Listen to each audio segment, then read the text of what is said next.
Okay na.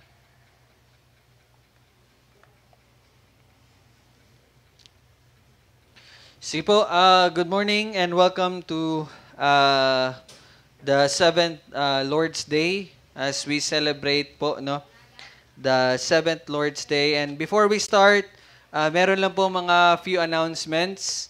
So meron na po tayong bagong schedule. So nung nakaraan po, ang ginagawa natin is prayer meeting and then morning service and then sa hapon is yung adult Sabbath school and then the evening service, pero meron po mga changes na. So, ang mangyayari na po is Sabbath school muna. Ang una, that is 9:15. So, we highly encourage ng lahat po ay nandito bago po 9:15. I remember one of the preaching ng isa nating kapatid. Sabi niya, kung late kayo or kung hindi kayo, meron kayong mga Hello. Okay.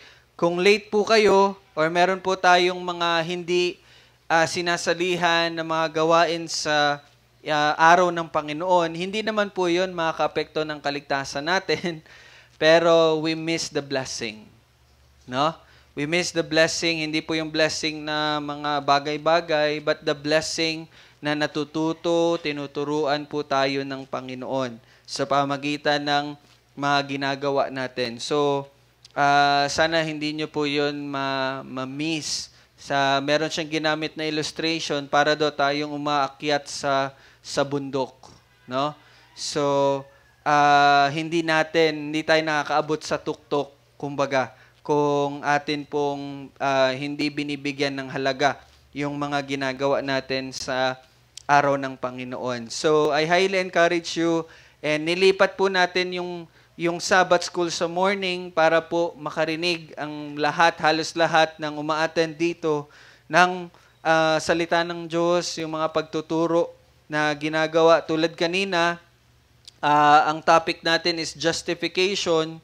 So I hope na meron kayong natutunan doon and makatulong iyon sa inyong paglago sa pananampalataya at katiyakan sa kaligtasan. So ganun po yung mga kahalagahan nun. So anyway, yun po, adult Sabbath school will be in the morning na and yung kids Sabbath school naman ay hapon na po siya.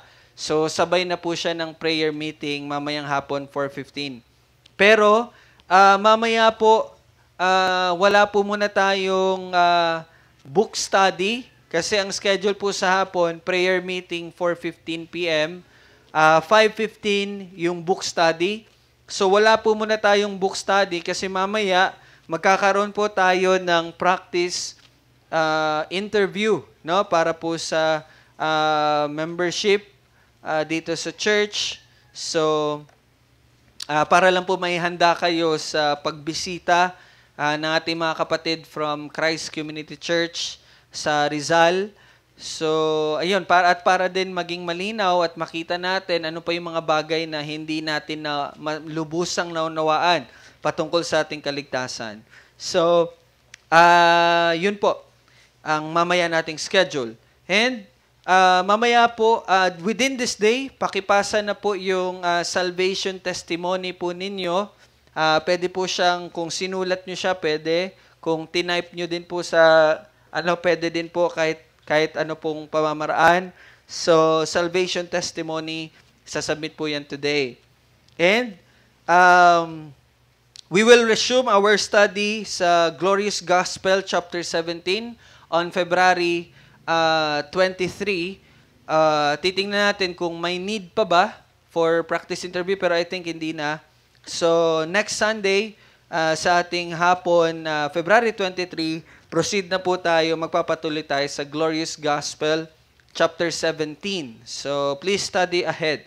And, patuloy po namin in-encourage ang bawat isa na basahin nyo po yung morning and evening devotional na binibigay sa inyo, even sa mga may messenger naman. Sana po, bigyan nyo po yun ng halaga sa pagbabasa. Meron man pong mga ibang bagay na binabasa ninyo or anuhan ng mga oras, pero as a Christian, no, this will really help you po, no? And sabi nga kahapon, may share po ako sa GC natin, hindi, ano yan, basahin ko na lang po kasi maganda yung pagkakasalitaan niya eh. Okay, ang isang mananampalataya ay hindi dapat gumugugol ng mas maraming oras sa libangan kaysa sa mga gawaing espiritual tulad ng pananalangin, pagbabasa ng Biblia, or pagbabasa ng mga related books, no?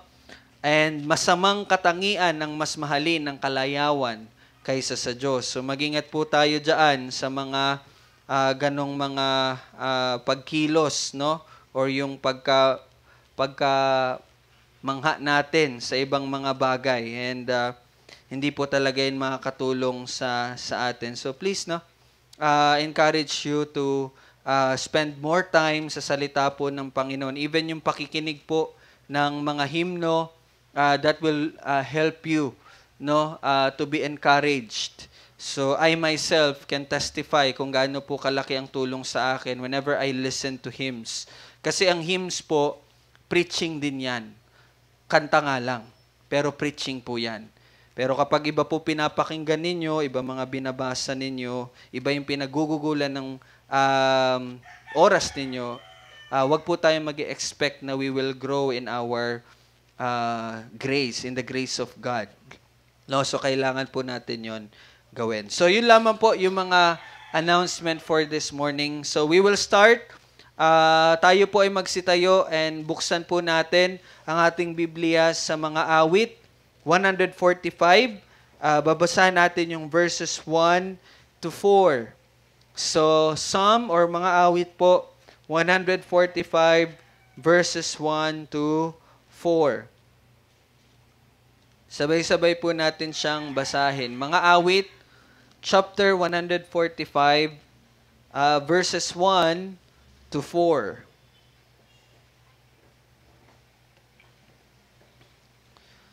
So all together, basahin po natin. Let's read verse 1, chapter 145, verse 1. Aking Diyos at Hari, ika'y aking papupurihan, at aking papupurihin ang pangalan mo magpakailanman. Pupurihin kita araw-araw, at pupurihin ko ang pangalan mo magpakailanman. Dakila ang Panginoon, at sa papuri lubhang karapat dapat, at ang kanyang kadakilaan ay hindi masukat. Ipagmalaki ng isang salinlahi sa kasunod nito ang iyong mga gawa, at ipahahayag ang iyong mga gawang dakila. So nararapat po na purihin ng ating Diyos at awitin po natin ang unang kanta, How Great. By the way, wala po tayong projection. So, sinend po sa GC natin yung lyrics. Doon na lang po muna ang tingnan ninyo. And baka pwede nyo mapahiram. Palakihin nyo na lang yung ano.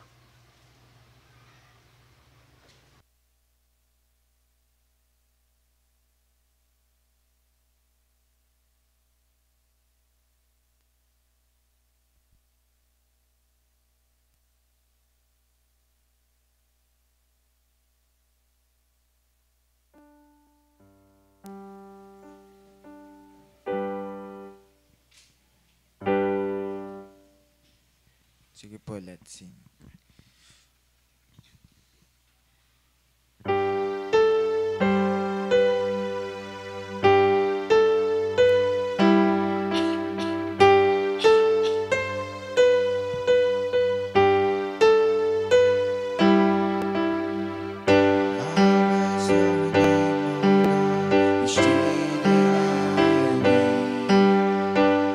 From the setting sun, the rain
Tayo pa tayo magpatuloy sa pananalangin. Let us pray. Our Father in Heaven, Lord, pinupuri ka namin at ikaw po ang dakila sa lahat. Ikaw ang nararapat na papurihan. Ikaw lang at wala nang iba. At patuloy naming ihahayag ang iyong kadakilaan sa lahat ng salinlahi at sa susunod pa. For you are faithful, and naway sa araw na ito, Panginoon, makita ng bawat isa yung katapatan mo sa amin, Panginoon. As you are going to lead us, and as you're going to fill our hearts, Father, with encouragement, and papakita mo sa amin, Panginoon, ang kaliwanagan ng iyong salita. Ikaw lamang ang nararapat na papurihan. Aming panalangin sa pangalan ni Jesus. Amen. Tayo magsiupo. At para po sa pagbabasa ng Old Testament, for our Old Testament reading, atin pong buksan ng Habakkuk chapter 2, verses 2 to 4. Okay, Habakkuk chapter 2, verses 2 to 4.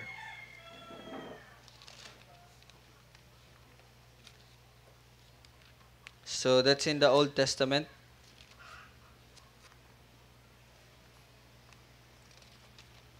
Habakkuk chapter 2, verses 2 to 4.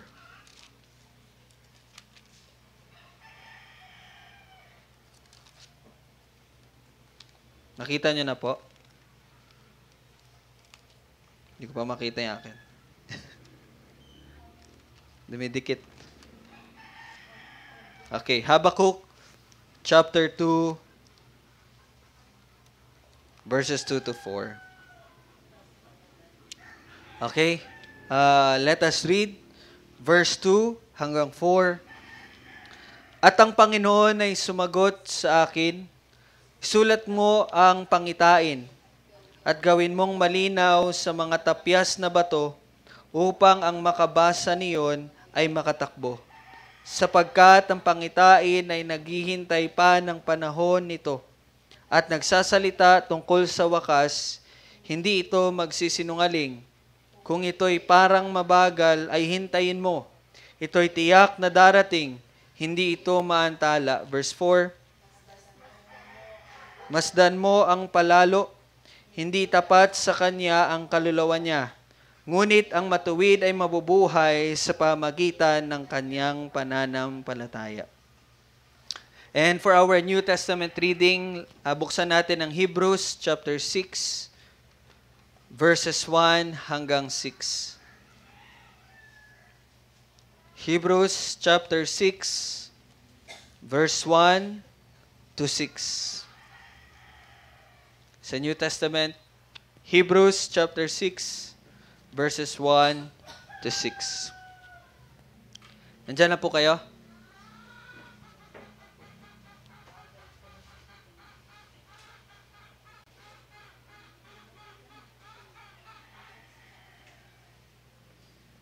Hebrews chapter 6, verse 1 to 6.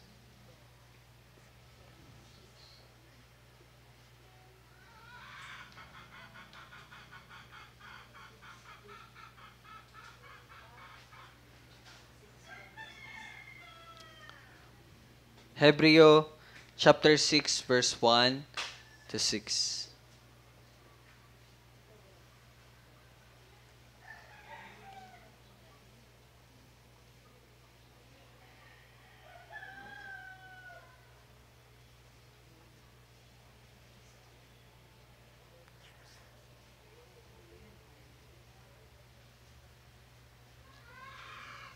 Okay, nandyan na po tayo.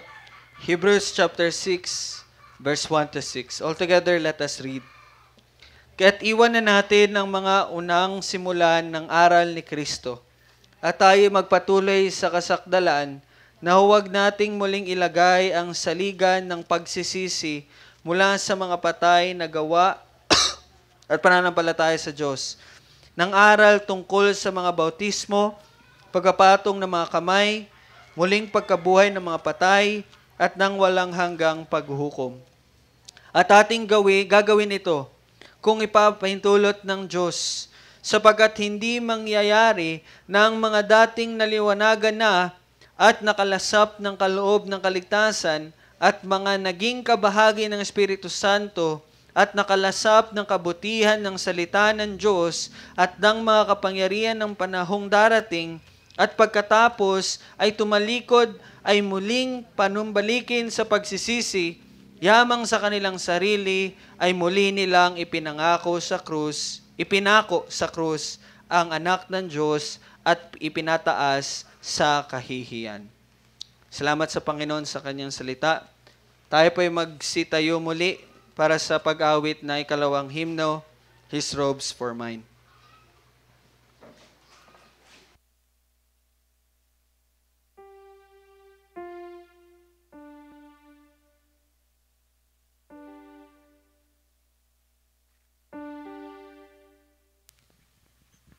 Sige po, let's sing His Rose for Mine.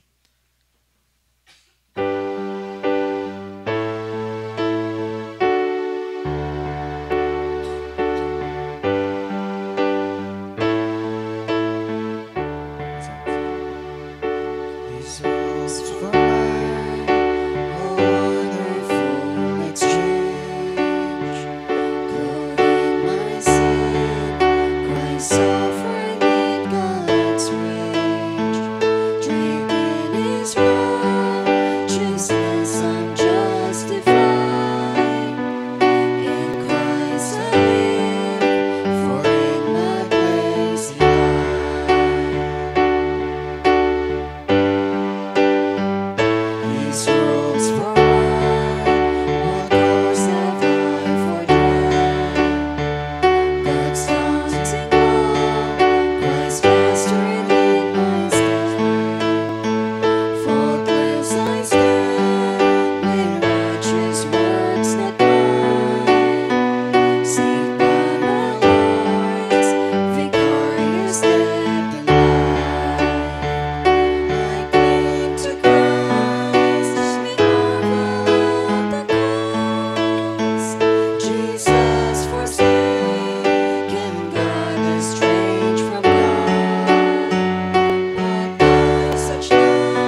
So sa ating pagpapatuloy, this time, uh, pwede na po natin ibigay ang ating mga handog.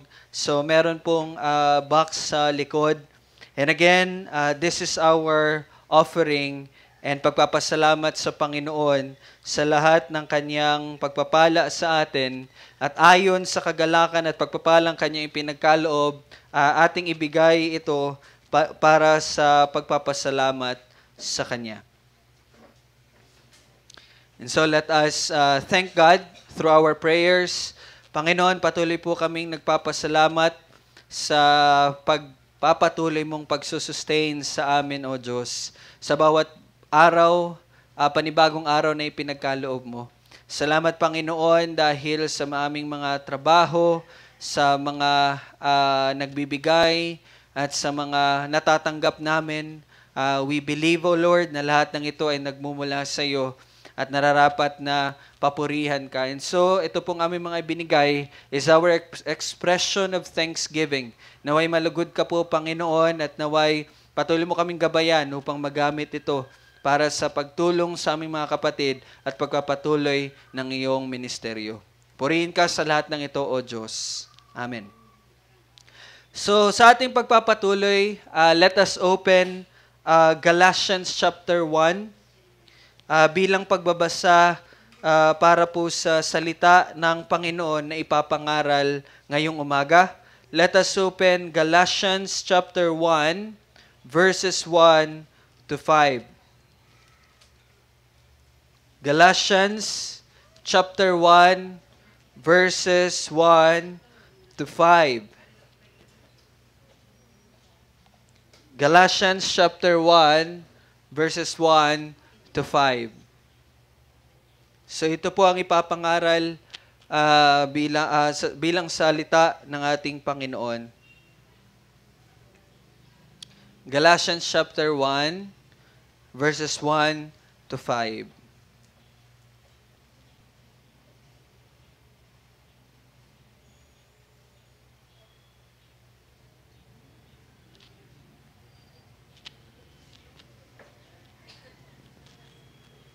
Sige po, sabay-sabay po nating basahin.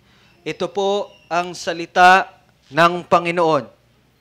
Si Pablo na apostol, hindi mula sa mga tao o sa pamagitan man ng tao, kundi sa pamagitan ni Jesucristo at ng Diyos Ama, na muling bumuhay sa Kanya mula sa mga patay, at ang lahat ng mga kapatid na kasama ko sa mga iglesia ng Galacia. Sumainyo nawa ang biyaya at kapayapaang mula sa Diyos na ating Ama at sa ating Panginoong Jesucristo, na nagbigay ng Kanyang sarili dahil sa ating mga kasalanan upang tayo'y Kanyang maligtas mula sa kasalukuyang masamang kapanahunan ayon sa kalooban ng ating Diyos at Ama. Sumakanya ang kaluwalhatian magpakailanman. Amen. So bago po magsimulang pangaral ng salita ng Diyos, tayo po ay magsitayo muli bilang pag-awit sa ikatlong himno, Your Words Are Wonderful.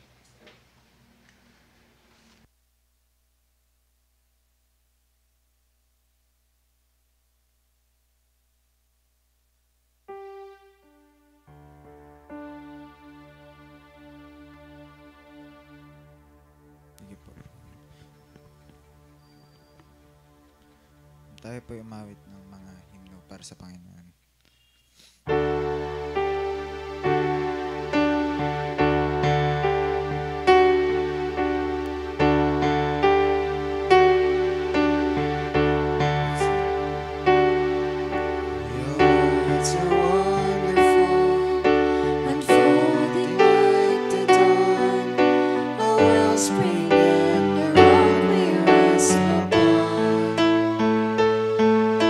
We trust your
So once again, good morning. Happy Lord's Day. And so we are blessed to have this day no, na as we celebrate together.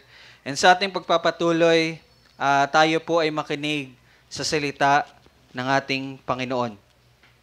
Now, kung matatandaan nyo po last Sunday, tayo po ay nasa mga gawa or Acts chapter 15 na kung saan doon po natin nakita ang pinakaunang pagpupulong na nangyari dahil po sa isang katuruan na napakahalaga din po para sa ating panahon ngayon.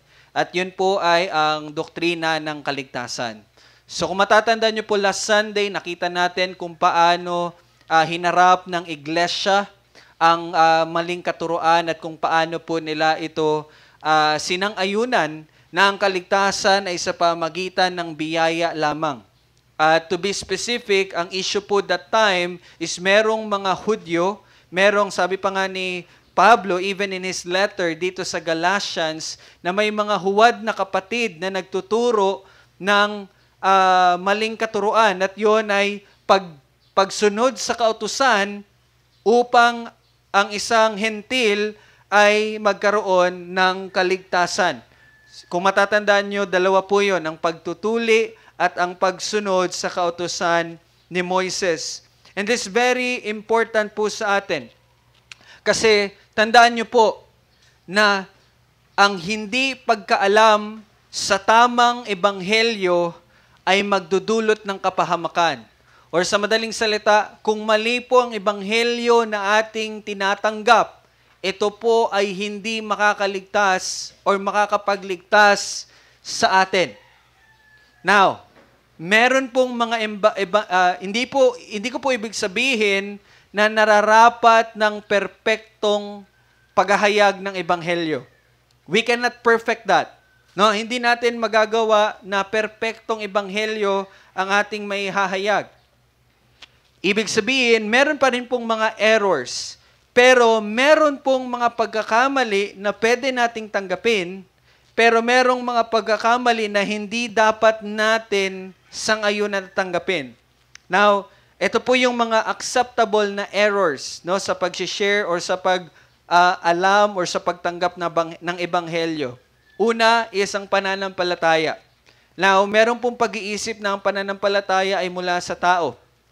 At by the grace of God, naunawaan natin na ang pananampalataya ay kaloob ng Diyos.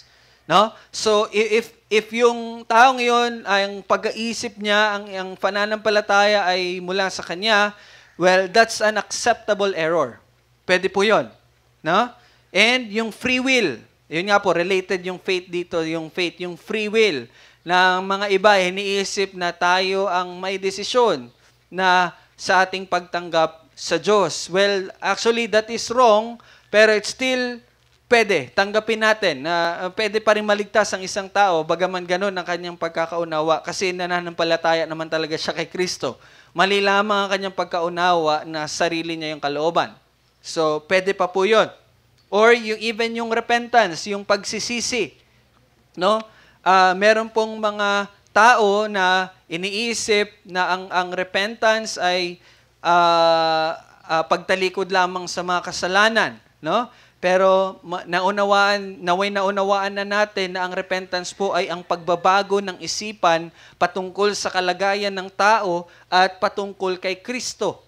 So, meron po mga ganyang error. And actually, ito po yung ebanghelyo na sinishare namin dati. Okay? But it's an acceptable error. Pero ano yung mga error na hindi dapat nating tanggapin? Unang-una, kapag ang ebanghelyo ay sinasabi na si Jesus ay tao lamang. No? At hindi inihahayag na si Jesus ay Diyos. So kapag ang ebanghelyo po ay ganyan ang sinasabi at tinuturo, yan po ay dapat nating tanggihan. Hindi po yan nararapat. And related to that, kapag ang ebanghelyo ay tinuturo ang ibang Jesus, yan po ay hindi nararapat. No? If meron pong nagsasabi, I believe in the gospel, pero ibang kanilang Jesucristo, nasa China or nasa ibang lugar, that is a different Jesus and that cannot save. And kapag sila ay nagtuturo ng ebanghelyo na walang resurrection or pagbubuhay muli, that is unacceptable. Alam niyo po bakit? Kasi ang pagkabuhay muli ang naghayag na si Jesus ay Diyos. Ang pagkabuhay muli ng Panginoong Jesus ang naghayag sa atin na siya nga ang anak ng Diyos. At yun ang nagbibigay sa atin ng pag-asa na tayo ay mabubuhay muli. So kapag ang ebanghelyo na nagtuturo na walang resurrection, that is not an acceptable gospel. Or kapag ang ebanghelyo ay nagtuturo na dapat kang may idagdag, dapat kang may gawin, that is not acceptable. At ito po ang pinakaunang doktrina na itinama sa kasaysayan ng iglesia. At yan ay nakita natin sa Acts 15. But, hindi po nagtapos doon. No? Actually, bakit po muna tayo hinto sa Acts? Kasi gusto ko po makita ninyo yung ministry, journey ni Pablo. Kasi, starting from Acts 13, kung hindi ako nagkakamali, Acts 13 until the end of the ng libro ng Acts, that is about the missionary journey ni Pablo. And so, yung mga letter po niya, yung 13 letters niya, yun po ay mga isinulat niya in his 3 missionary journeys. At yung pagkatapos po nung pagpupulong sa Jerusalem na nabasa natin sa Acts 15, after that, isinulat po ni Pablo ang Galatians. Kaya po, dito muna tayo. Ito muna ang ating titingnan. Okay? Bakit po? Bakit niya kailangan pang isulat ito? Di ba po kung matatandaan ninyo sa Acts 15, nagpadala ng sulat ang mga kapatid mula sa Jerusalem ng letter sa mga Gentile brothers. Kung matatandaan niyo yun, di ba nagpadala sila ng letter? Okay? Pero, pagkatapos po noon ay meron pa rin pong mga naligaw. Meron pa rin pong mga mananampalataya na nahulog sa pag-accept nung maling katuruan na dapat muna nilang matuli at dapat silang mag-observe sa kautusan ni Moises para sila ay maligtas. Kaya please open your Bible sa Galatians chapter 1. Tingnan po natin muna kung ano yung sinabi ni Pablo sa verse 6 in chapter 1. Sabi niya dito, ako'y namamangha na napakabilis ninyong iniwan siya na tumawag sa inyo sa biyaya ni Kristo at bumaling kayo sa ibang ebanghelyo. Now, this is the issue. Ito yung root. Bakit sinulat ito ni Pablo? Kasi may mga hentil na mananampalataya na bumaling sa ibang ebanghelyo na naniwala at tinanggap nila na kailangan muna silang tuliin at kailangan na sila ay sumunod sa kautusan ni Moises upang sila ay maligtas. So, yan po ang dahilan bakit nasulat ang Galatians. And it's very important to keep in your mind habang inaaral natin ang Galatians. This is the issue. And para po maunawaan natin ng maayos ang salita, kailangan po natin tingnan ano ba yung pinakaugat nito. And so I want each one of you to remember that. Ito po yung issue. And so, actually, while I was preparing po sa preaching for this morning, I was supposed to preach from verse 1 to chapter 2, verse 10. Ganun po kahaba sana, no? Pero habang naghahanda po ako, by God's guidance, through His Word, nakita ko po yung kahalagahan na i-discuss muna yung mga katotohanan na makikita natin dito sa unang 5 verses ng sulat ni Pablo para sa mga taga-Galatia. So, for this morning, the title of the message is Ang Biyaya sa Pasimula. So, we will see the grace of God, kahit pa lang po sa introduction ni Pablo sa kanyang sulat. Now, let's go to verse 1. Ganito po pinakilala ni Pablo ang kanyang sarili. Si Pablo na apostol. No? Si Pablo na apostol. Now, let us define the word apostle or apostol. Ang ibig sabihin po ng salitang ito ay isang tao na ipinadala. Or in English, one who is sent. Pinadala siya para sa isang mahalagang misyon. At yung taong iyon ay binigyan ng otoridad. No? So, si Pablo po ay hindi kabilang sa 12 disciples, but he was uniquely called as a disciple. Now, marami pong disipulo ang iglesia, pero sila ay disipulo na ipinadala ng iglesia. But the 12 disciples ay mga disipulo na ipinadala mismo ng Panginoong Jesus. And Pablo as well ay hindi siya apostol ng church, but he is an apostle of Jesus Christ. Okay? He is not of the 12, hindi siya kabilang sa 12. He is uniquely called, pero siya ay with equal standing sa 12 disciples. Now, I was listening to Dr. John Piper sa kanya pong exposition dito sa unang 5 verses. And ang focus po ni John Piper, I just wanted to share also sa inyo bago ko magpatuloy. Dito daw pinapakita yung habag ng Diyos. And ito ay gusto ko pong sabihin as an encouragement to you. Sabi ni Pablo, siya ang pinakamasama sa lahat ng mga masasama.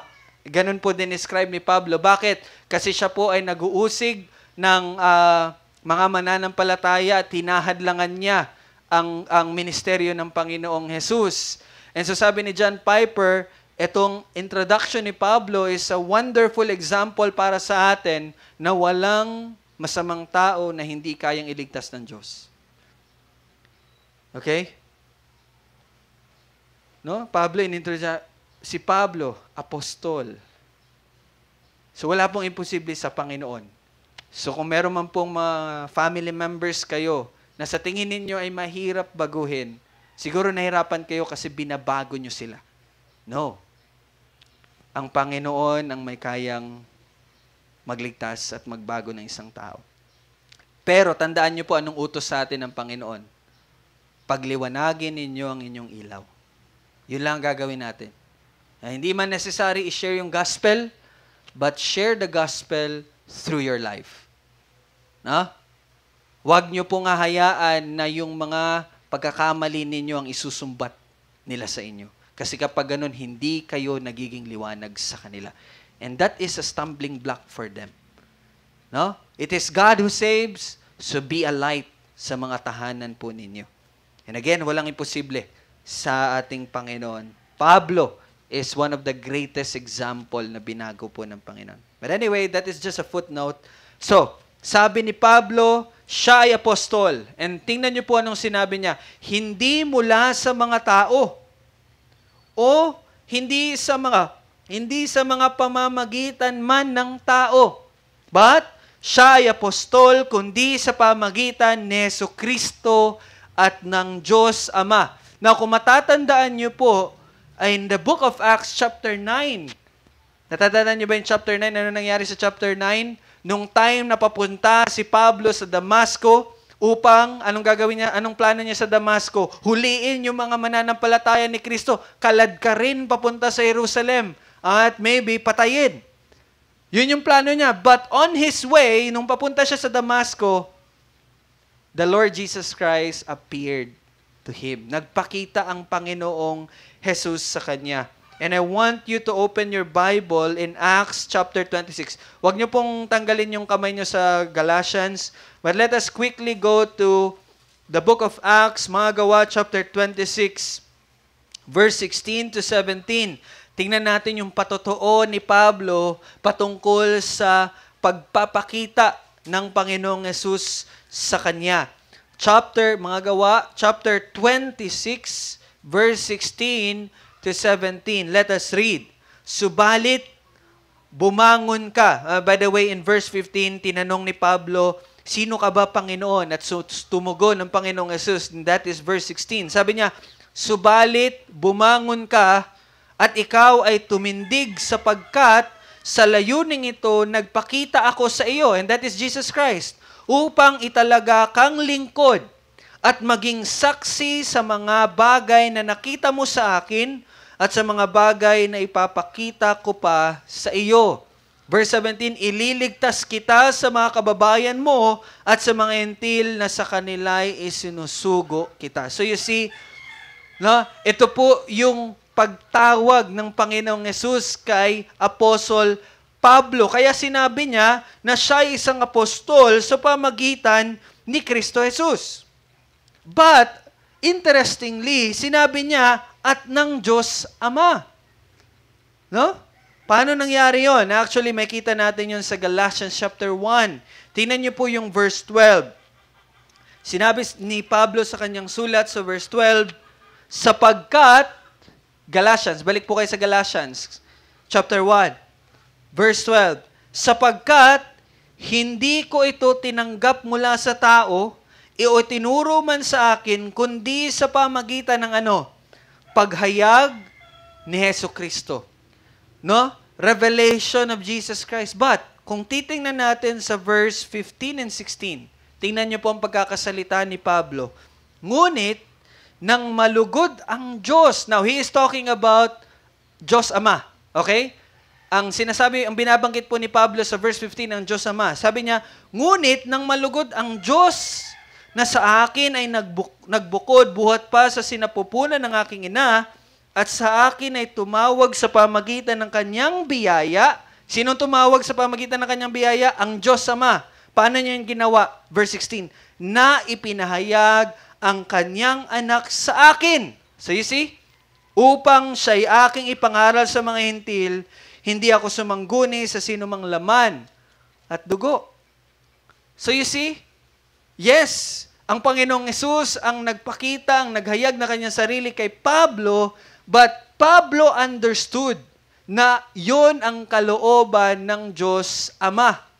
Kalooban ng Diyos Ama na si Pablo ay kanyang maging apostol. At paano yun nangyari sa pamagitan ng paghahayag ni Hesukristo. That's why it is true na si Apostle Pablo ay apostol sa pamagitan ni Kristo at ng Diyos Ama. Now let's go to verse 3. Sabi niya, sumainyo nawa ang biyaya at kapayapaang mula sa Diyos na ating Ama at sa ating Panginoong Hesukristo. Now, kung babasahin niyo po ito, it may seem a very normal greetings para sa inyo. Tama? And actually, kung titingnan po ninyo yung 13 letters ni Pablo sa 13, hindi 13 churches, kasi meron yung para kay Timoteo, kay Titus, kay Philemon. So, kung titingnan nyo yung 13 letters ni Pablo, lahat ng iyon, sa lahat ng kanyang panimula, anong sinasabi niya? Grace and peace to you. Sa lahat po, check that later, no? Sa lahat ng 13 letters. Now, why? Bakit ganun na lamang ang greeting si Pablo? Because there is a hugot. Merong pinaghuhugutan bakit ganun ang greetings niya. Anong greetings sa atin sa isa't isa? Hi lang? Hi lang? Ganun lang ba? But once, ganito pala, no? Once na unawaan mo ang pagliligtas ng Diyos, even in your greetings, it will reflect. Why? In-explain ito ni Pablo. Can we open our Bible in the book of Romans, chapter 5? Paki-keep lang po yung Galatians. Babalik tayo dyan. Huwag niyo pong tatanggalin sa inyong kamay. Punta muna tayo sa mga taga-Roma, sa Tagalog, or Romans, chapter 5, verse 1 to 2. Romans, mga taga-Roma, chapter 5, verse 1 to 2. Andyan na po ba kayo? Amen? Sabi dyan, kaya't yamang tayo'y inaring ganap. Sounds familiar? Kaya't yamang tayo'y inaring ganap sa pamagitan ng pananampalataya, mayroon tayong kapayapaan sa Diyos. See? Sa pamamagitan ng ating Panginoong Hesukristo. And verse 2, sa pamamagitan niya'y nakalapit tayo sa biyayang ito na ating pinaninindigan at nagagalak tayo sa pag-asa ng kaluwalhatian ng Diyos. Now here, makikita nyo kung paano at kung ano yung hugot, kung saan nagmumula yung greetings ni Pablo. The grace and peace. Why? Bakit meron tayong kapayapaan? Ano sabi niya sa verse 1? Dahil tayo'y inaring ganap. And kung umattend kayo kanina sa Sabbath School, mas ma-appreciate nyo to ngayon. You see? Huh? Because God justified us. Ano nga yung inaring ganap? Anong ibig sabihin ng inaring ganap? Declared righteous. Ikaw ay ibinilang na matuwid ng Diyos. At paano nangyari yon? Sa pamagitan ni Kristo. At ano ang bunga ng pag-aaring ganap ng Diyos? We have peace before God. May kapayapaan tayo. And kung matatandaan nyo sa Glorious Gospel Study natin, sinong nakipagsundo sa atin? Tayo ba? No. Ang Diyos ang nakipagsundo sa atin. That's why Paul, sa kanyang mga sulat, anong sinasabi niya? Kapayapaan. Now, hindi to yung peace na wala kang kalaban or kaaway. But ang kapayapaang ito is that hindi mo na matatanggap yung banal na puot ng Diyos. Why? Because you have a right standing before God. Bakit? You were declared righteous. Inaring ganap ka eh. And not only that, in verse 2, ano sabi niya? Sa pamagitan ni Kristo, nakalapit tayo sa biyayang ito. Ano yung biyayang ito? Ano yung biyaya? Ano yung bagay na natanggap natin na hindi tayo karapat-dapat? To be with the presence of the Lord. Kaya sabi niya, sa biyayang ito na ating pinaninindigan. No, hindi ito patungkol sa yung pinangahawakan na pinaninindigan, no. But standing, our standing before God. We are in the presence of God. At yun ay dahil sa biyaya ng Diyos.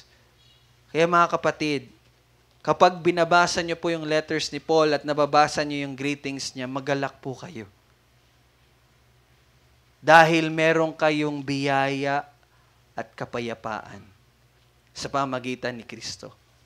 And kung matatandaan ninyo, and kung mineditate nyo talaga yung devotional natin, last February 10, in our morning devotion, ito, nung inaral ko to, I remembered this. Kasi binabasa ko po talaga yung devotion. Hindi ko po yan tinatranslate lang. Binabasa ko po yan at ini-internalize ko po yan. And I hope ganun din po ang ginagawa nyo. Anong sabi sa February 10 morning devotion natin? Bagamat ang pagbati ng biyaya at kapayapaan sa inyo ay pangkaraniwan sa unang iglesia, ito po ay, listen carefully, ito ay hindi pangkaraniwang karanasan para sa mga hindi sumasampalataya. No? Ang parehong katotohanan ay totoo hanggang ngayon. Tanging ang makabilang sa Diyos Ama at sa Panginoong Hesukristo ang nakatanggap ng tunay na biyaya at kapayapaan. Only those. Tanging yung mga na kay Kristo lamang ang nakatanggap ng biyaya at kapayapaan. That's why, kung mamamatay man tayo, sa atin po talaga nararapat yung rest in peace. No? Katanggap-tanggap or we really deserve the rest in peace. Why? Because we have the grace and peace of our Lord Jesus Christ. Pero kung yung taong yon ay hindi mananampalataya, there's no rest. He will not rest in peace. So mga kapatid, no, naway mapalakas kayo ng katotohanan that you have received biyaya at kapayapaan. And that's the greeting of Paul. No? Kaya whenever you meet each other, grace and peace to you, kapatid. Why? Natanggap mo ang biyaya at kapayapaan mula sa Diyos na ating Ama at sa ating Panginoong Hesukristo. Amen? Bakit hindi kayo makapag-amen? Wala ba kayong grace and peace? Okay? Verse 4. Sabi sa verse 4, na nagbigay ng kanyang sarili. Now, we have to understand, and I think naunawaan nyo naman po, na ang pagbigay ni Kristo sa kanyang sarili ay hindi po sapilitan, bagkus ito po ay kusang ibinigay ni Kristo. No? Ito po ay kalooban mismo ni Kristo, kaya sabi niya sa John chapter 10 verse 18, walang nag-aalis nito sa akin, kundi kusa kong ibinibigay. No? May kapangyarihan akong ibigay ito at may kapangyarihan akong kunin itong muli. Tinanggap ko ang utos na ito mula sa aking Ama. So ang pagbibigay ng Panginoong Hesus sa kanyang sarili is kanya po yung kusang loob. Bakit po? Kung matatandaan nyo sa ating pag-aaral sa Glorious Gospel, bakit binigay niya ang kanyang sarili sa atin? Yes, isa doon dahil sinunod niya ang kalooban ng Ama, but hindi yun sapilitan, but kusang loob niyang ibinigay ang kanyang sarili dahil mahal niya ang kanyang mga hinirang. Ang Panginoong Hesus ay namatay dahil mahal ka niya. Okay? Dahil mahal ka po niya. At namatay siya for very specific reason dahil po sa ating mga kasalanan. And that's part of pag-aaring ganap sa atin. Kung nakinig po kayo kaninang umaga sa ating Sabbath School, no? Ang parte ng pag-aaring ganap sa atin ay ang pagbabayad ng penalty ng ating kasalanan. Kaya nararapat po ang pagbigay ng Panginoong Hesus sa kanyang sarili. Ganun po kahalaga yun. Dahil kung walang pagbabayad ng kasalanan, walang kapatawaran. Tandaan niyo po yan. Kung walang pagbabayad ng kasalanan, even the Bible clearly says, kung walang pagdanak ng dugo, walang pagpapatawad. That's why kailangan mamatay ng Panginoong Hesus. At ibinigay niya yung kanyang sarili para mamatay. Why? Kasi mahal ka niya. Kalooban niya yun. Hindi yun bagay na pinilit. At alam niyo, kailan ka niya minahal? Bago pa man magsimula ang lahat. Imagine that. Bago pa man likhain ng mundo, iniibig ka na ng Diyos. Maghahanap ka ng, ano yun? Forever, ano yun sa mundo? Forever love? Ano yun? Love forever? Ano yun? Anong tawag na? Kalimutan na. Wala na kasi sa bukabularyo ko yan eh. Forevermore, mga ganon na pag-ibig. Naghahanap ka nun? Well, that was already given. Diba? So, ganon po, dapat ang kagalakan nating nararamdaman ngayon na ibinigay niya ang kanyang sarili dahil sa ating mga kasalanan. Very specific si Pablo. And he's talking, ang sinasabi niya dito is kaligtasan. But, hindi po nagtapos doon si Pablo. Tingnan niyo po yung verse 4. Sabi niya, dahil sa ating mga kasalanan, upang tayo'y kanyang mailigtas mula sa kasalukuyang kasamaang kapanahonan. Now, siguro, kung babasahin niyo po ito, ang mauisip niyo lang is kaligtasan. But no. Hindi lang po ito patungkol sa kaligtasan. Yung pangalawang parte na sinabi ni Pablo, nang sinabi niya na upang kayo'y maligtas mula sa kasalukuyang masamang kapanahunan, hindi po ito patungkol sa kaligtasan. Okay? Hindi ito patungkol sa kaligtasan. Now, let me try to explain it to you. Ang Jewish people po, ang mga Hudyo, dalawa lang po ang division nila sa panahon. Meron silang tinatawag na present time or kasalukuyang panahon and the future age. Panahong darating. Dalawa lang po. Yung future age nila or yung panahong darating, ito ay patungkol sa paghahari ng Diyos na wala ng kasalanan, wala ng pighati. Kaya kung matatandaan nyo, diba, hindi nila tinanggap si Kristo na Messiah. Bakit? May kaguluhan pa rin. Kasi dalawa lang yung panahon nila. Future age is the Messianic kingdom, paghahari ng Diyos na wala na talagang kasalanan, wala ng pighati, wala ng kung ano paman. And yung pangalawa, yung unang division ng time nila is yung kasalukuyang panahon. Kasalukuyang panahon. At ito yung binabanggit ni Pablo dito. Again, it's not salvation, but the present age. Now, for us to understand more, may babasahin po ako sa inyo na sinulat rin ni Pablo. Ano sinabi ni Pablo? Sapagkat ang ating pakikipaglaban ay hindi laban sa laman at dugo, kundi laban sa mga pinuno, laban sa mga may kapangyarihan, laban sa mga kapangyarihang di nakikita na naghahari sa sanlibutan sa kadilimang ito, laban sa hukbong espiritual ng kasamaan na kalangitan. Ito po yung binabanggit ni Pablo na masamang kasalukuyang kapanahunan. Ang paghahari, no? Ang paghahari ng hari ng mga himpapawid. Ito po yung sinasabi niya dito. Okay, gusto ko pong mawala sa inyo yung pag-iisip na salvation na lang. It's part of salvation. Okay? Pero very specifically, he is talking about the prince of the air. Ang sinasabi niya dito, sabi nga diyan, di ba? Pinuno, kapangyarihang di nakikita, at hukbong espiritual ng kasamaan. Now, nakikita niyo ba yon sa ating kasalukuyang panahon? Nakita niyo po ba yon? Nakita niyo yon? Sa anong paraan? Sa anong paraan nakikipaglaban ng mga Kristiyano? Sabi nga, ang ating laban ay hindi po laman, no? Hindi po yan tao ang ating kaaway. Ba't ano yun? Anong ibig sabihin yung hukbo, pinuno, di nakikitang kapangyarihan, espiritual na, hukbong espiritual ng kasamaan? Ano po yun? Mga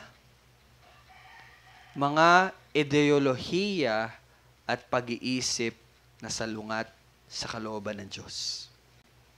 Yun po ang ating kalaban. Kaya tingnan nyo po ngayon, paano kumikilos ang kalaban? Social media, music, movies. Doon niya pinapalaganap ang mga maling katuruan, even in our schools. No? Yung shinare ko sa GC, sa DepEd, na book, anong tinuturo? Ang babae, ang fetus sa kanya, hindi pa tao daw. At may karapatan pa siyang ingatan ng kanyang sarili. So ano yung ini-imply nun? Divorce. Ano ba? Abortion ay okay lang. Yan. That is one of the greatest example ng sinabi ni Pablo. Yun ang kalaban natin. Hindi laman at dugo, hindi tao. Kaya again, one of the letters, isa sa mga sulat ni Pablo sa mga taga-Kolosya, sabi niya, kayo'y mag-ingat. And I say it to you as well, kayo'y mag-ingat. Baka sa inyo'y may bumihag sa pamagitan ng pilosopiya, pag-iisip, at walang kabuluhang pandaraya ayon sa tradisyon ng mga tao, ayon sa mga simulan ng sanlibutan. Yun po yung warning ni Pablo. And sadly, meron pong nadapa dahil dito sa maling ideolohiya, maling pag-iisip. No? Alam niyo po ba anong primary concern ni Satanas? Alam niyo po ba anong primary concern niya sa bawat isa, sa bawat tao? Siguro iniisip niyo ang concern niya is tuksuhin ka. Gumawa ka ng kasalanan. Siguro iniisip niyo yan yung primary concern niya? No. Hindi niya po concern yun. And remember, James, kailan tayo natutukso? Sa sarili nating laman. O, nasan si Satanas doon? Wala, di ba? Yes! Merong mga nakikita natin sa labas na tinutukso tayo, nagtutukso sa atin. Pero hindi yun yung primary concern niya. Hindi para gumawa ka ng kasalanan. Kasi nasa sinapupunan ka pa lang, makasalanan ka na. Impyerno na tayo. Nasa sinapupunan pa lang po tayo. So bakit niya pa yun? Although yes, he is tempting us. Yes, pero that's not his primary concern. Satan's primary concern ay ilihis ang tao sa nag-iisang daan sa kaligtasan. Yun yung concern niya. Kaya nga ano siya, he is the father of lies. That's his concern, ilihis ang isang tao sa nag-iisang daan ng kaligtasan. Kaya anong sinabi ni Pablo sa mga taga-Galatia? In verse 4, si Kristo ay ibinigay niya kanyang sarili, yes, para sa ating kasalanan, para sa ating kaligtasan, pero hindi lang po doon. Sa ano pang kadahilanan? Upang tayo'y kanyang mailigtas mula sa kasalukuyang masamang kapanahunan. Mula sa mga pagsisinungaling or kasinungalingan ng dyablo na naglilihis sa isang tao para sa tungo sa nag-iisang daan ng kaligtasan. Pero sa pahayag ni Pablo na ito, isa ito sa kasiguraduhan na sana'y magpapalakas sa inyo. Walang, or let me make it positive, ang mga hinirang ay mananatili sa katotohanan. Walang taong iniligtas ng Diyos ang magpapatuloy sa kasinungalingan o mga maling kaisipan. Lahat, it is sure. Why? Sinabi sa salita ng Diyos binigay niya yung kanyang sarili upang iligtas tayo doon. So lahat ng mga tunay na mananampalataya ay hindi malilihis ng mga maling kaisipan at katuruan na pinapalaganap ng prinsipe ng hangin sa sanlibutan. Ibig sabihin, bawat isa sa inyo, kung kayo po ay tunay na mananampalataya ni Kristo, kayo ay makakarating sa tama at tunay na katuruan ng Diyos. Kayo ay makakaunawa ng katotohanan at iyon ay inyong paninindigan. Yan ang isa sa bunga ng pagliligtas ng ating Panginoon. Now, balik tayo sa issue ng mga taga-Galatians. No? Tingnan natin yung chapter 4. Punta muna kayo sa chapter 4. Verses 1 to 3. Chapter 4, verses 1 to 3. Let us read. Ganito ang ibig kong sabihin, sabi ni Pablo, ang tagapagmana habang bata pa ay hindi nakakahigit sa mga alipin, bagamat siya ay may-ari ng lahat. Subalit, siya ay nasa ilalim ng mga tagapangalaga at mga katiwala hanggang sa panahong itinakda ng Ama. Now, bago tayo basahin ng verse 3, I want you to imagine na ang sinasabi ni Pablo dito ay yung mga, di ba, for example, mayaman ka, tagapagmana ka ng kayamanan ng iyong ama. Pero anong sabi niya? Hindi ka higit sa mga alipin. Bakit? Katulad ka rin nila na nangangailangan ka ng tagapangasiwa at tagapangalaga. Pero sa takdang panahon, matatanggap mo ang lahat ng pagmamayari. So, gumagamit po si Pablo dito ng analogy. Okay? Now, siguro medyo ano pa sa inyo, anong pinupunto nito? Basahin natin yung verse 3. Gayon din tayo. Nang tayo'y mga bata pa, tayo'y naalipin sa mga panimulang aral ng sanlibutan. Now, tingnan nyo po. Bumalik na naman yung salita ni Pablo, nagbinigay niyang warning sa Colossians. Ano yung warning niya sa Colossians? No? Mag-ingat kayo, baka bumihag sa inyo ang ayon sa mga simulan ng sanlibutan. Ito po ay parehong word na ginamit ni Pablo dito sa Galatians chapter 4 verse 3. No? Ganon din daw tayo, nang tayo mga bata pa, tayo'y naalipin sa mga panimulang aral ng sanlibutan. Now, it seems vague pa rin siguro sa inyo, pero para maunawaan natin ano ba yung binabanggit, bakit ginamit ni Pablo yung alipin, tagapagmana. Kasi mababasa natin sa chapter 3, punta muna kayo sa chapter 3, verse 22 and 23. Sabi diyan, subalit, ibinalanggo ng kasulatan ang lahat, tingnan niyo po yung salita, ibinilanggo. No? Galatians pa rin tayo, chapter 3, verse 22. Subalit, ibinilanggo ng kasulatan ang lahat ng mga bagay sa ilalim ng kasalanan, upang ang ipinangako sa pamagitan ng pananampalataya kay Jesucristo ay maibigay sa mga sumasampalataya. Verse 23, ngunit, bago dumating ang pananampalataya, tingnan niyo po yung next na word, nabilanggo. Nabibilanggo tayo. Saan? At binabantayan nino? Sa ilalim ng kautusan.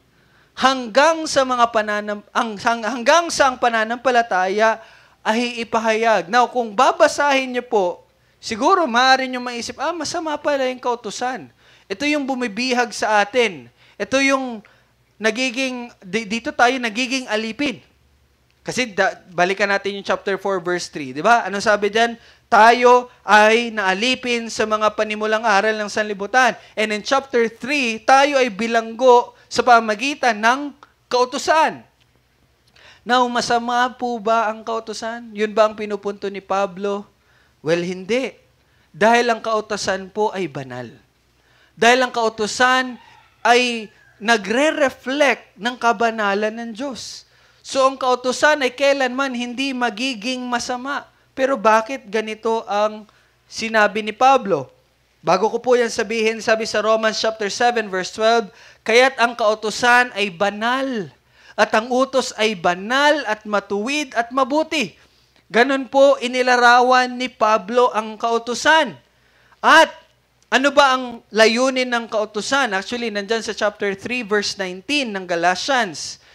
Chapter 3 verse 19, tingnan nyo po. Sabi dyan, bakit pa mayroong kautusan?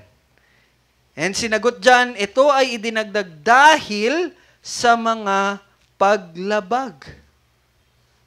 And a very more clearer pa, no? A clearer description ng kautusan is in Romans 3:20. Huwag niyo na pong tingnan, babasahin ko na lang po. Sabi ni Pablo, sapagkat sa pamagitan ng mga gawa ng kautusan ay walang tao na itinuturing na ganap sa paningin niya. Wala pong maliligtas ayon sa kautusan. Sapagkat sa pamagitan ng kautusan ay ang pagkakilala ng kasalanan.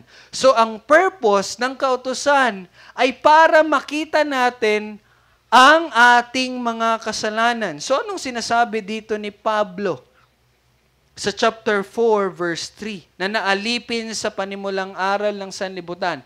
Ulitin ko po, hindi po tayo alipin or naalipin ng kasalanan, ng kautusan. But, ang sinasabi po ni Pablo sa chapter 4 verse 3 na naalipin sa panimulang aral ng sanlibutan ay ang pag-iisip na ang kaligtasan natin ay sa pamagitan ng batas, sa pamagitan ng seremonya, sa pamagitan ng pagre-relihiyon. Yun po ang sinasabi ni Pablo. Sabi niya, dati tayo ay alipin ng mga ganitong kaisipan. Alam niyo po bakit? Bakit gano'n ang sinabi niya? Kasi una, ang mga Hudyo. Iniisip ng mga Hudyo ng kaligtasan nila, ayun nga, sa pamagitan ng pagtutuli, seremonya, at sa pamagitan ng pagsunod ng kautusan ni Moises, mga gawa. At paano naman ang mga hentil? Ganun din. Meron din silang sarili-sarili nilang mga Diyos-Diyosan at iniisip nila na sila'y maliligtas ayon sa mga seremonya na ginagawa nila. So, parehong Hudyo at mga hentil ay may pag-iisip or parehong Hudyo at mga hentil ay naalipin sa panimulang aral ng sanlibutan. Nakikita niyo po yan, church? Yun ang pag-iisip ng mga tao. Maliligtas sila sa paggawa ng ganito, pagre-relihiyon, pagseseremonya, at iba pa. No? Kaya po, tingnan natin ang mga salita ni Pablo. Balik tayo sa Hebrews chapter 6, verse 1 to 6. Binasa natin to kanina. Balikan natin Hebrews chapter 6, verse 1 to 6 po. Kaya tingnan niyo po anong sabi ni Pablo. And mamaya, babasahin natin yung Philippians. And ngayon ko lang na-realize, ito yung mga salita na nagbigay sa akin ng kaliwanagan sa Ebanghelyo. So kung binasa niyo po yung testimony ko, nabanggit ko yung Hebrews and Philippians. At ito po, actually yon. Anong sabi sa Hebrews? 6:1 to 6. Kaya't iwan, anong iwan nyo? Kaya't iwan na natin ang mga unang simulain ng aral. Narinig niyo po yan? Nandito na naman yung salita. Simulain ng aral. No, sabi niya, iwan nyo na yun. Yung simulain ng aral ni Kristo, at tayo'y magpatuloy sa maturity or kasakdalan, na huwag nating muling ilagay ang saligan ng pagsisisi mula sa mga patay na gawa at pananampalataya sa Diyos. Now, baka po magkaroon kayo ng confusion dito. Sabi ni Pablo, hindi si Pablo, but the writer of Hebrews, pero sabi nila si Pablo daw ang writer ng Hebrews. Pero hindi pa po yun tiyak. Pag napunta na tayo sa heaven, tatanong na natin kung sino po nagsulat nito. Makikita natin siya, huwag po kayong mag-alala. Okay? Nasabi ni nagsulat, kaya't iwan na daw natin, ng ano yung isa sa mga iwan natin, ang pananampalataya sa Diyos. Na siguro, baka malito kayo. Sabi nyo, pananampalataya. Tapos iiwan na yung pananampalataya. Now, to be specific po, ang sinasabi po ni Pablo dito is yung ginagawa ng mga Hudyo in the Old Testament. Tingnan nyo po, sinabi niya, iwan na natin ang simulain ng aral ni Kristo. Ito po ay patungkol sa mga propesiya, patungkol kay Kristo. Okay? At yung sinabi niya na tayo, huwag na nating muling ilagay ang saligan ng pagsisisi mula sa mga patay na gawa. Ano po yun? Ano yung binabanggit niya dito? Yung mga ceremonial na law na ginagawa. Yun ay saligan lang po yun, pero patay po yun na gawa kasi it cannot save.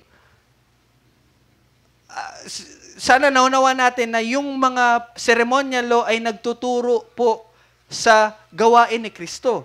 Okay? At sinabi niya, iwalay na natin ang ating sarili sa pananampalataya sa Diyos. Ano ibig niyang sabihin dito? Ibig sabihin po kasi, by God's grace, naunawaan natin na ang pananampalataya natin ay kay Kristo.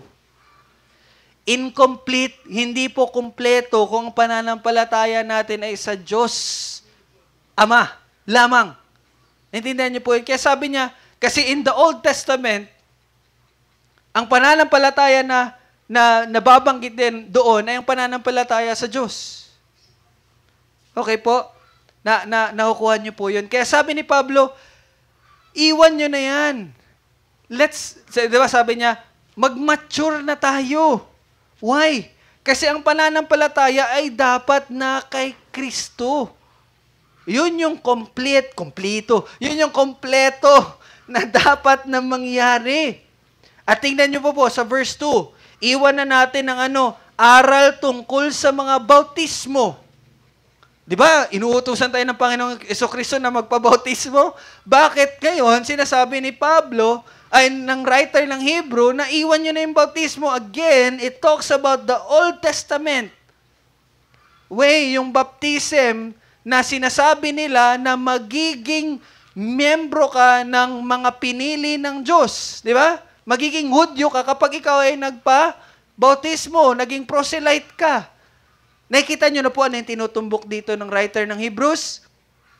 At sabi niya, iwan na natin yung pagpatong ng mga kamay. Ano naman itong pagpatong ng kamay? Kung babalikan natin sa Old Testament, yung bago po katayin or patayin yung hayop na ihahandog, ipapatong ng pari, punong pari ang kanyang kamay bilang simbolo na natatransfer yung kasalanan doon sa hayop na iaalay.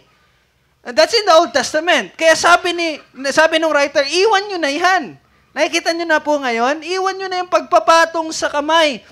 Or iwan nyo na yung muling pagkabuhay ng mga patay.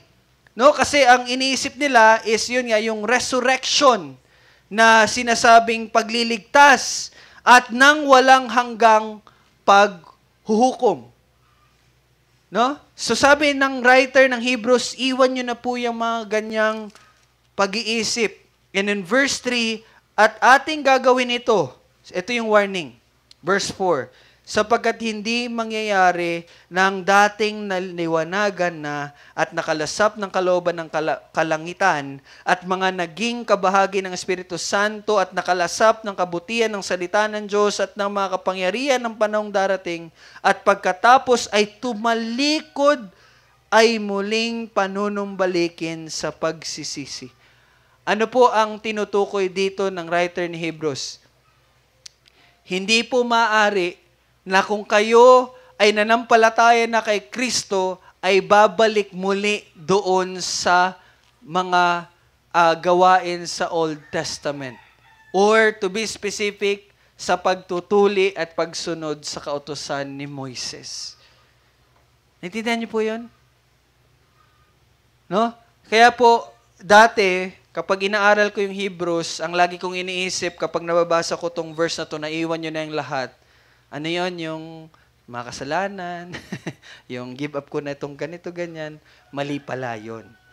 But ang tinutukoy sa Hebrews is ang kasalanan na iniisip mo na ikaw ay maliligtas sa pamamagitan ng kautusan. In our present time, kasalanan na iniisip natin na tayo maliligtas dahil sa iba pa nating ginagawa. And another thing in Philippians, tingnan natin yung Philippians chapter 3. New Testament pa rin po. Filipos.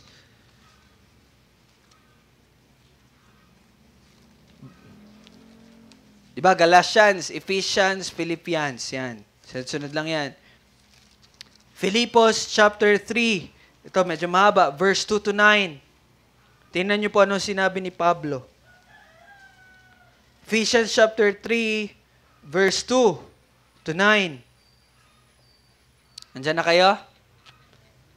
Filipos, nasa New Testament po yan, chapter 3, verse 2 to 9. Tingnan niyo po anong sinabi ni Pablo dito. Mag-ingat kayo sa mga aso. O tanggalin niyo na daw yung aso. Joke lang.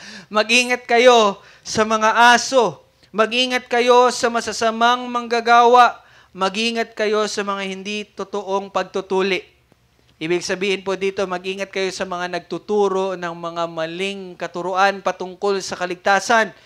And verse 3, sapagkat tayo ang pagtutuli, no? Na sumasamba sa Diyos, sa Espiritu at nagmamapuri kay Kristo Jesus at walang anumang pagtitiwala sa laman. Hindi nagtitiwala sa mga ginagawa natin.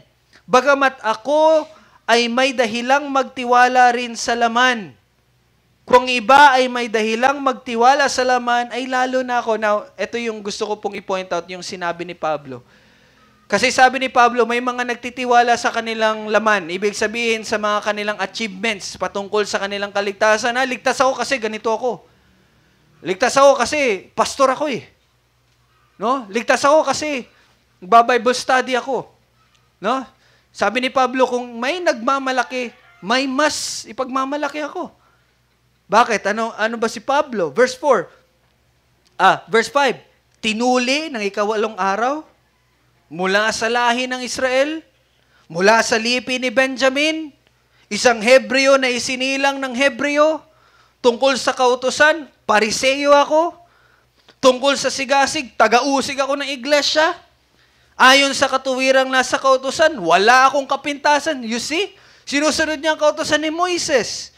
Gayunman ang mga pero sabi niya sa verse 7, gayunman, ang mga bagay na yon sa akin ay naging, gayunman, ang mga bagay na sa akin ay naging pakinabang, ay inari kong kalugihan. Alang-alang kay Kristo.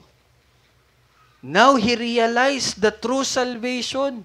Hindi sa pagiging Hudyo niya, hindi sa pagiging Pariseo niya, hindi sa pagiging matuwid niya sa kautusan ni Moises. Anong sinabi niya? Inari ko yung kalugihan. Actually, yun pa yung magdadala sa kanya sa tiyak na kapahamakan. Di ba? Inari niya yung kalugihan alang-alang kay Kristo. Now you see, kung paano na naintindihan ng kaligtasan ay kay Kristo lamang. In verse 8, higit pa roon, Ang lahat ng mga bagay ay inari kong kalugihan dahil sa higit na kahalagahan na makilala si Kristo na Panginoon ko. Alang-alang sa Kanya'y tinis ko ang kalugihan ng lahat ng mga bagay at tingnan niyo po, inari kong basura lamang. Yung sinabi niya kanina, ako'y ganito, ako'y ganyan, ako'y ganito. Ano sabi niya? Basura lamang yun. Ibig sabihin, walang halaga po yun sa kanyang kaligtasan. At anong sinabi niya? Inari ko yung basura upang makamit ko si Kristo. Ibig niyang sabihin, upang ang aking kaligtasan ay na kay Kristo lamang. Kaya yun po yung sinasabi ni Pablo na mag-ingat tayo sa ganong mga kaisipan na iniisip natin na meron tayong magagawa para sa ating kaligtasan. No? And sabi niya, balik tayo sa Galatians chapter 1 verse 4, niligtas po tayo ng Diyos mula sa ganong kaisipan. Niligtas tayo ng Diyos mula sa kaisipan na meron tayong magagawa para sa ating kaligtasan. Wala po tayong magagawa. Tanging kay Kristo lamang ang ating kaligtasan. Kaya mga kapatid, no, umalis na po tayo sa ganung kaisipan dahil tayo ay pinalaya na. Sabi nga dito, para sa kalayaan ay pinalaya tayo ni Kristo. No? Grabe yung biyaya, no, na nakikita natin ngayon. And patuloy natin sa verse 4, ito ay ayon sa kalooban ng ating Diyos at Ama. Now, babasahin ko lang po yung mga verses na nagpapakita na ito po ay kalooban ng Diyos mula pa man sa simula. And I will be reading from all the letters of Paul. Now, this is amazing. Si Pablo talaga ay tinuruan ng Panginoon at naunawaan niya yung predestination. No? Nang lahat ng ito, bago pa man nangyari, itinalaga na po ng Diyos bago pa man magsimula ang panahon. Tingnan niyo po yung mga salita niya in almost all of the letters ni Pablo. Pero meron lang po kung 1, 2, 3, 4, 4 na letters na sinulat niya. In Romans chapter 1, pakinggan niyo po ang sinabi ni Pablo.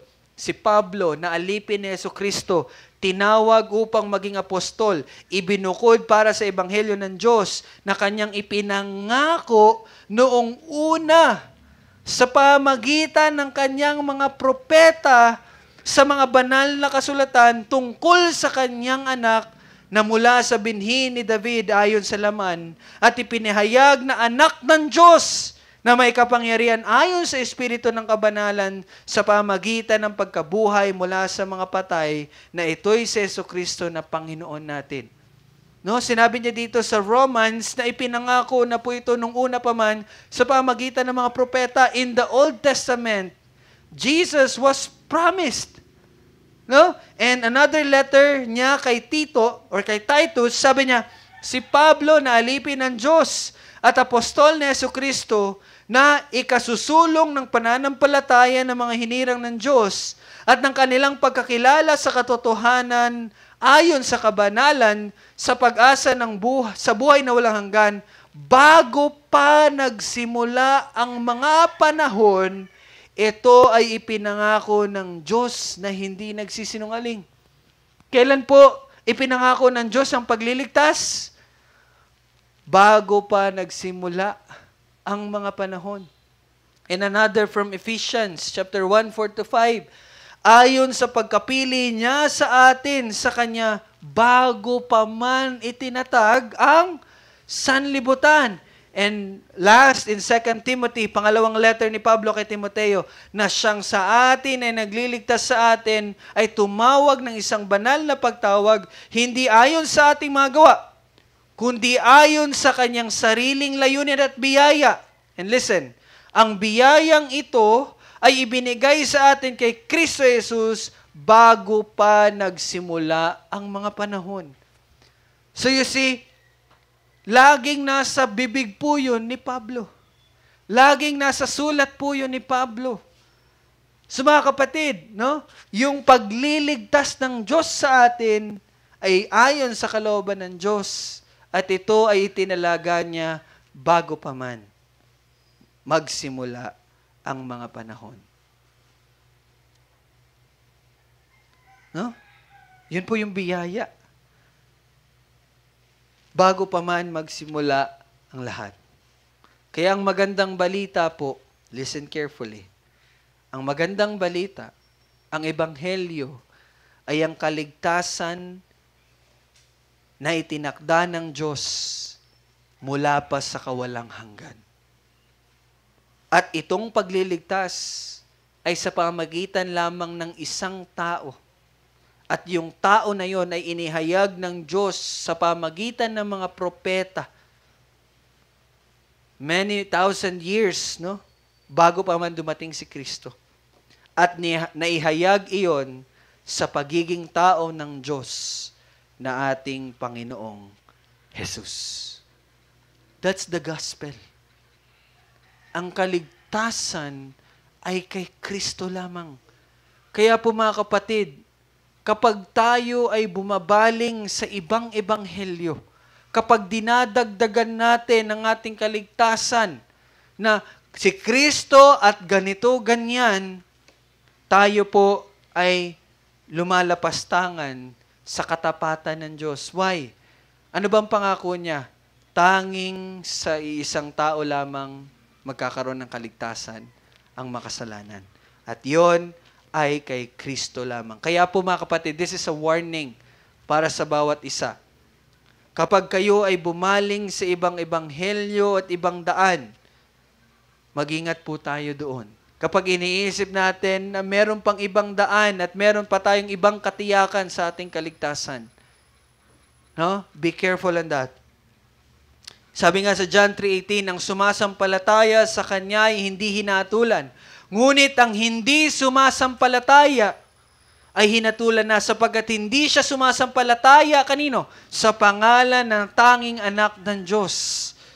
Yun lang po ang kaligtasan in 1 John 3:23 at ito ang kanyang utos na manampalataya tayo sa pangalan ng kanyang anak na si Jesucristo. Mga kapatid, kung meron mang kasalanan na hindi mapapatawad ng Diyos, dalawa po yun.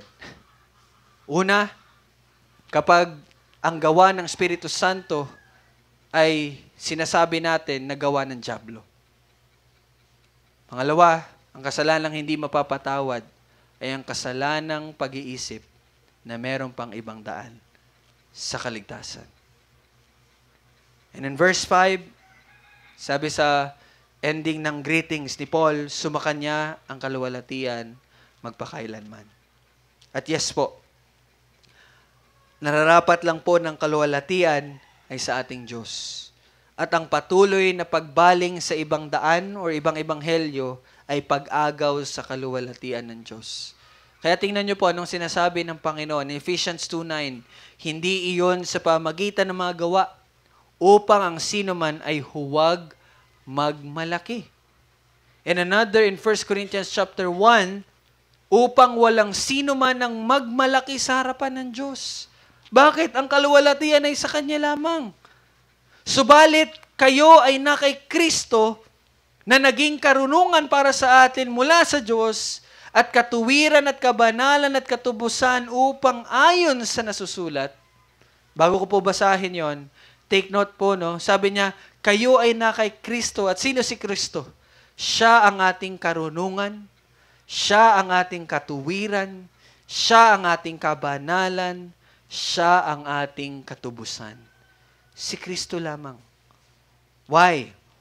Upang ayon sa nasusulat, ang nagmamalaki ay ipagmalaki ang Panginoon.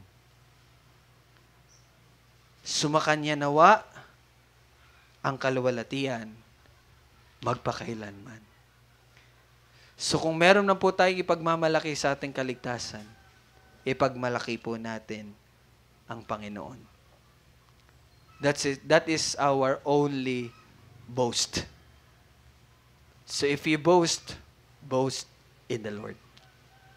You are saved, through Christ, by Christ, through faith alone. Wala na po kayong dapat idagdag. At iniligtas na po niya tayo sa kaisipan, sa maling kaisipan, na meron tayong idadagdag o meron tayong dapat gawin pa para sa ating kaligtasan. Sa church, naway ang salita ng Panginoon na nagbigay sa inyo ng kapahingahan. No? Rest in Christ. Dahil yun lang po ang ating kaligtasan. Let us pray. Panginoon, kami po ay nagpapasalamat sa iyo. Sa iyong salita ay pinakita mo, O Diyos, na ang kaligtasan ay sa iyo lamang. Kay Kristo lamang. So panalangin ko po na patuloy mong pag-ingat. At indeed, sabi mo sa iyong salita, kami po ay niligtas mo sa mga kasinungalingan at ideolohiya, pilosopiyang naglilihis sa amin sa nag-iisang daan. At yon ay ang iyong tanging anak na si Jesus lamang. And I pray, O Lord, na maunawaan ito lubusan ng bawat isa. At ang aming pagtitiwala sa aming kaligtasan ay kay Kristo lamang. And we also pray, extend our prayers, Lord, sa mga kapatid namin na nalilihis dahil sa mga maling pag-iisip na pinapalaganap ng mundo. Tunay ang iyong salita na walang hinirang mo ang patuloy na mananatili sa kasinungalingan, bagkus bawat niligtas mo, O Diyos, ay makakarating at mananatili sa katotohanan. Purihin ka, ikaw lamang, O Diyos. Amen. So bago po tayo magtapos, atin pong aawitin ang huling himno sa umagang ito. We will sing Jesus, Thank You. Tayo po ay tayo.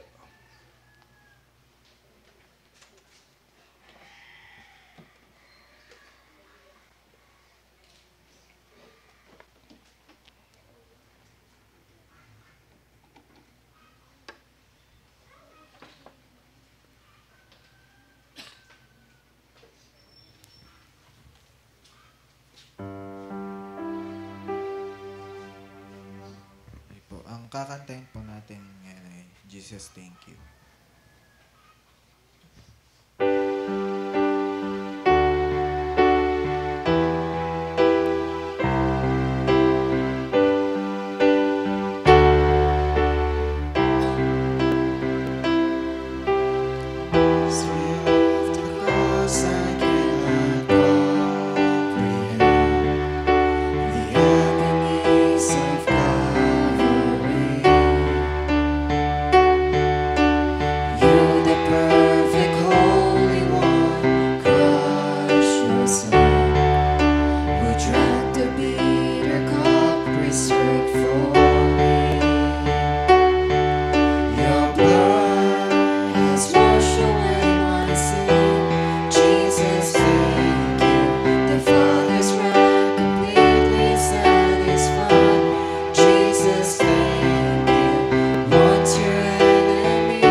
Tayo po'y magsitayo.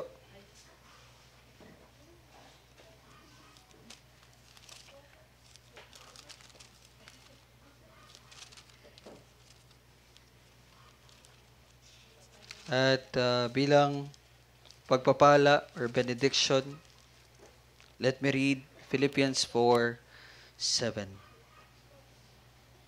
At ang kapayapaan ng Diyos na hindi maabot ng pag-iisip ang mag-iingat ng inyong mga puso at mga pag-iisip kay Kristo Jesus. Sumainyo nawang Espiritu ang biyaya ng Panginoong Hesukristo. Amen at amen. Happy Lord's Day po at kita po tayo ulit mamaya 4:15 sa ating prayer meeting. God bless.